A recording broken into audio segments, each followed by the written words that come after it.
Sometimes in times of crisis, if you look at a child, they look happy. They're playing, they're running around, they're having a good day. But actually, inside, children have the same feelings that all of us have. When crisis happens, they're afraid, they're scared, they're upset, they don't know what they're feeling, and all of those feelings tend to grow inside of them, the same way as it does for adults. So don't be surprised when children are in times of crisis. If they look all right on the outside, trust me, on the inside they're dealing with lots of issues, and those need to come out. So, step 2 in stepping up to wholeness is, do you remember what step 1 was? Your feelings matter. Step 1 was, your feelings matter. Step 2 is orange. And step 2 is, your feelings matter, but you have to express them. Sometimes when we hold our feelings in, we think that by holding them in, if we hold them in long enough, they'll go away, but that's not true. The only way to let our feelings get out is to let them out. That's the way to get better. See this pop can? All right, each one of you is now not a child anymore, you're a pop can, okay? And when crisis happens, during regular life, you know, you have a few bubbles inside of you, right? Like a few things. Maybe you get in a fight with a friend, or you get sad about something, or your day didn't go perfectly right. Well, when a crisis happens, it's like this. It's like every piece of you has been shaken. See that? Now, if I shook this can and didn't pop the top and let the bubbles out, what would happen to this can? It would explode. It would explode. Now, did any of you ever have a crisis and feel like you were just going to explode if you didn't let it out, or maybe explode? Can anybody give me an example of a time? Do you have one, Nally? When I got a bad grade. When you got a bad grade. Ooh, that was bad. Let's see. Yes? Mine's kind of like hers. What? When I got a B instead of an A and all the rest of them were A's. Oh, Pluses. when you got one B instead of all A's. Tana, what about you? When this one guy was teasing me just because that I was going to get glasses. Oh, when somebody was teasing you because you were going to get glasses. Yeah, that would be a time to explode. Anybody else? All right. The important thing is that, how do we keep from exploding? How could we keep this can? When life does this to us, how could we keep? Zane? By letting the pressure out. By letting the pressure out. And how do we do that?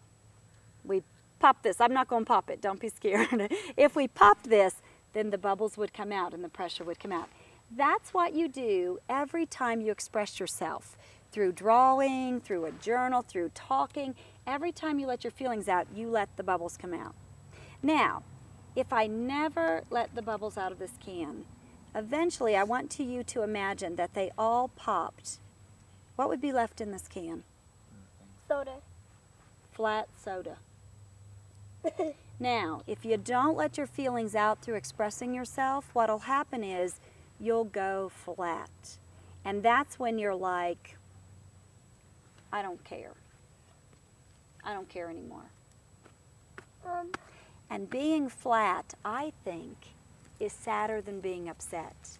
So what you want to do is every day of your crisis, whenever there's a crisis, you want to realize my feelings are important, but I need to express my feelings, and you need to pop your lid and let your feelings out. That way there won't be any need to have this and a big explosion, and you won't go flat. You want to keep those feelings moving out and moving out. So one way that we can do that, who could think of some ways that we can let our feelings out? Tana? Pray to God. You could pray about it. Excellent. We're going to get to that in another step. How can we let them out? Just talk about it with somebody. Just talk about it with somebody. How about Zane? Expressing it in like ways like drawing or acting. Drawing or acting. Playing with clay is a really good way. Do you know that running or kicking a ball is a good way to get your feelings out? Anything that takes those feelings from inside of you and lets them out. That's what you want to do to express your feelings. Okay? So let's take a moment and let's express some of our feelings. I'm going to give everybody a board and a piece of paper. Can you give everybody a piece of paper, Tyler? And here's some crayons. I want you just to take a minute and draw your feelings. Draw how it feels when you're upset. Can you do that for me? And let's really practice taking those feelings that are inside and putting them out on a piece of paper. Okay? Okay. Everybody got paper? I'm And there's crayons. Okay, so you have drawn your pictures. And remember, that's a way to take the feelings that are inside and bring them outside. That's the way to feel better about whatever's hurting you. So who would like to share your picture and tell us about it? Allie, why don't you go first? I drew a flower because when I go outside and look at a flower, it makes me feel happy. Oh, nice. Very pretty. So you drew a flower, and when you get sad, if you look at flowers, you feel better? Great.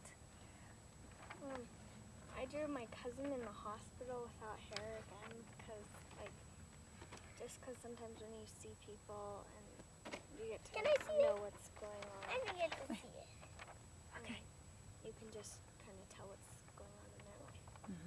How does that make you feel when your cousin's in the hospital?